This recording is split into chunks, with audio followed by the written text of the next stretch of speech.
Alright, we are working on a 2003 Acura TL. This is not the Type S model, even though I think the Type S and the regular Type L are the same as far as the motor mounts go, so no big deal. Real quick before we get started, the basic tools that I've ran into so far are what you see in front of you. I haven't gotten too far into this job, so if you end up needing something else that's not here, I apologize. I'm going to pause here in just a minute. And if I end up using something else, I'll let you know. Just a few different styles of extensions. I haven't had to utilize the 12-inch yet, or the swivels, or the, I haven't actually used any of the extensions now that I think about it. But you will. So anyway, 12mm, 14mm box wrench, 12mm socket, 14mm socket, and a ratchet, and also we will need the 17mm sockets eventually. A pair of pliers. I'll explain that here in just a second. Here's the motor mount. Cost me $80. That's and some change after tax. From AutoZone is where I got mine. A lot of guys don't like to use AutoZone. It was closer to me, more convenient. They had it in stock, so I went ahead and took a gamble on it. I haven't had any problems with AutoZone lately. So the mount is pretty self-explanatory. There's 4 bolts that hold it on, 2 on this side, 2 on the opposite side, that hold it onto the actual cross member itself. There's a nipple down there for the vacuum hose, and that hose is directly in front of you. Down low there you see that cut piece of hose. That is actually supposed to go wrap around and tuck up underneath.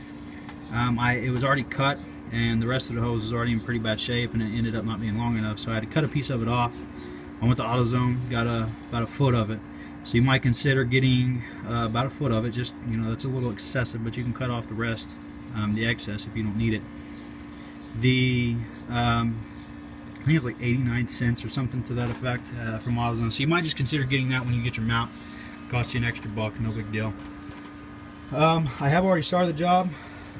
I didn't think to start the video prior to starting the job, just because I didn't think about it. So whenever I got back from the parts store, I thought it'd be good to be able to provide a little more clarity than some of the other instructionals that I've found out there. There's another decent video out there, but I just wanted to get you guys caught up, start the video before I got too much further, before I was completely done and had the old mount completely out. So far, all I've done, the top radiator hose, used the pliers, got it out of the way. And I just tucked it back there. If you have any water drainage or radiator fluid drain out of that, just tuck it back, let gravity do its thing. It shouldn't make too much of a mess. It's an upper hose, so gravity should already have the rest of it down in the block. So if your car's been set for any length of time. The next thing I did was remove the heat shield on the exhaust manifold. There's 3 12mm bolts. There's 2 at the top, 1 here and 1 directly across, and then 1 dead center just below. I used a 12mm socket and a ratchet wrench to get the top 2 off, and I used a 12mm box wrench, just a standard box wrench for the one on the bottom, because I didn't have clearance because of the fan shield for the cooling fan. So next thing I did was jack the car up with a floor jack and put jack stands on both sides just to support it, get it off the air. Just from observing it, I noticed that it was easier, or that it looked like it was easier to get to those bottom 2 bolts on this mount from the underside, and it actually was for me to get to those bottom 2 bolts from the underside. There's not any room to get a ratchet in there unless you have a really flat ratchet. You can use a ratcheting box wrench, but you just want to make sure you get your box wrench off before you get it too far out, because you'll get boxed in and trap yourself in there with that ratchet, and then you have to drive it back in. So just be careful of that. But there is 1 bolt here, 1 bolt on the other side directly across from it, and then there's a 14mm bolt here. All 3 of those are 14mm.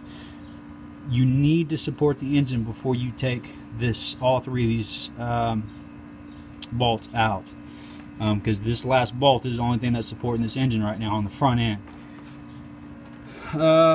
What else is it? There is a 17mm nut here that'll need to come off before you can get this mount off and out of the block. Like I said, you need to support your engine before you do that. And all I'm going to do to support my engine is just a floor jack and probably a little small piece of 2x4 or something equivalent.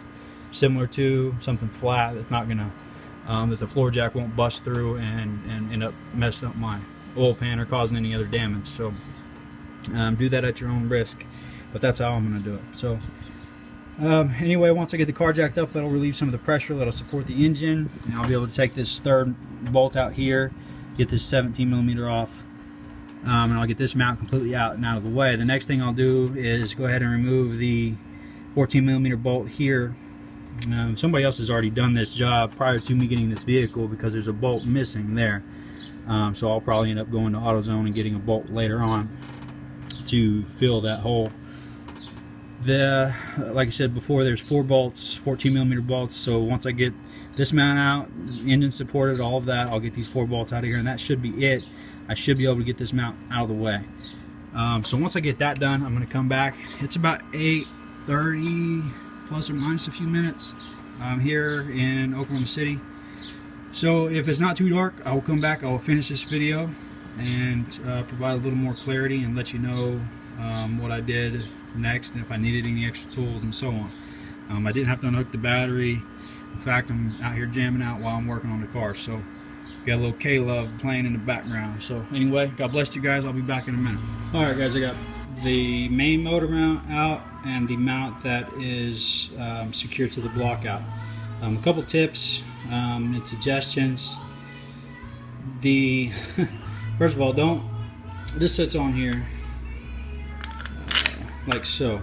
There's a 17mm or 11/16 nut that sits here. Don't remove this last bolt in this motor mount, or in this mount that's secured to the block, until you get this up.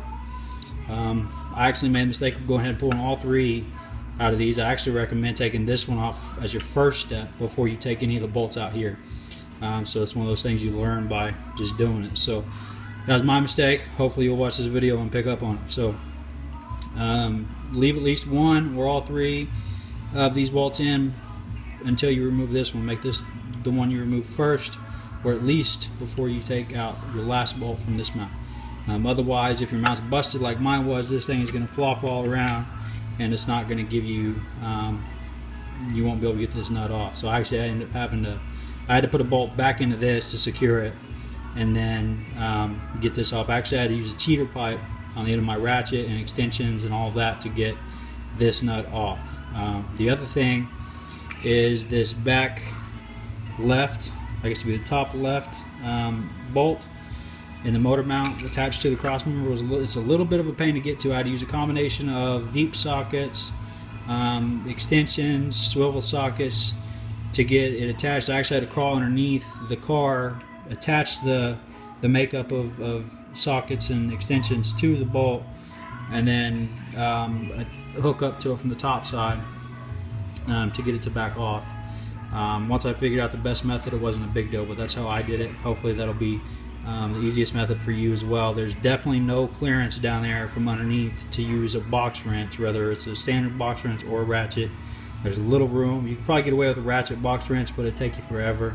The bolts are only about 1 inch, maybe 1.5 inches long, not too bad. So there's no nut on the bottom side of the bolt. It's just a bolt. There's welded, fixed nuts on the bottom side of the cross member, so you don't have to worry about messing with 2 wrenches or 2 sockets or any of that. So anyway, I'm going to pause. I'm going to get the new one back on. I haven't done that yet, obviously. I'm going to do that. I'm going to hook everything back together, and I'll get back in just a second. Alright guys, I've got everything put back together but the heat shield. Just a few quick tips that I had to kind of troubleshoot through was the bracket for the motor mount that attaches to the block. It's a delicate balance of getting the motor at the right height and having the motor mount position just right to get all of those bolts to line up flawlessly. And you want to be delicate with that, and just careful that you don't over tighten anything without it being lined up 100%, because you can obviously strip out the threads on the block, and that'll be a mess to try to get fixed. So I figured out, I'd mentioned before that there was a bolt missing in the top right corner of my motor mount. And the reason why is because that thread, the threading in that bolt on the actual cross member itself is stripped out. I tried to cheat and put the third bolt in that hole rather than struggling with the back left corner hole on the mount, but it didn't work, and I discovered, like I said, that it was stripped out. So I'm gonna have to figure that out. I've got everything else tightened down really well, so hopefully it won't be a problem. The vacuum hose, it plugged up, you know, perfect. I think I actually went with a little bit bigger gauge of a hose. I went with a 7/32. I think the one that was on there was a little smaller than that, but I didn't want to fight with it, and the 7/32 is snug. It's not loose. There's no airflow that's going to escape or anything. So and I ended up cutting off about looks like about 3 inches, maybe 2.5 of the foot that I bought. So just an FYI. The only other thing that I can think of is, like I said, just be careful not to strip out any threads on your block. Don't over tighten anything. There's 3 bolts on that bracket that attaches to the block. You want to do those a little bit at a time. I actually ended up cranking down the one on the bottom left all the way from underneath the car before I snugged down the other 2 all the way, but I got pretty much all 3 of them drove about 3/4 of the way in before I cinched down that bottom left one all the way. So I didn't have any problems overall, any severe problems, just a couple learn by trial type situations. But now I know. I'm going to put the heat shield back on. I actually forgot to do that before I started the video. I looked at it about the time I started and realized I hadn't done that yet. So I'm going to do that, and we should be good to go. I went ahead and started it and throttled it a little bit, and it's holding in place. I still got to remove the jack and jack stands and all that stuff out from underneath it. But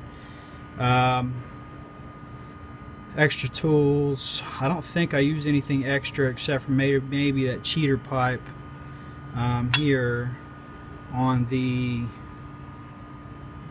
17 or 11/16 nut. It was on there pretty good and solid, so I had to use I had to cheat a little bit to get that off. Other than that, guys, I think that's about it. If you have any questions, like I said, comment below, and I will try to get back to you as soon as I can. I hope this video is useful and meaningful to you guys. If I left anything out, I apologize in advance. I've been out here messing with it, trying to troubleshoot and figure out the best methods to tell you guys for about an hour and a half. Really kind of extended the job longer than it needs to be. If you follow my advice or steps and don't do the same mistakes that I did, it should only take you about 45 minutes to an hour. The main part is a delicate balance between getting the jack position just right and the mounting bracket position just right, so that you don't strip out any threads. So again, thanks for watching. If you have any questions, comment below. Thank you guys. God bless you. We'll talk to you soon.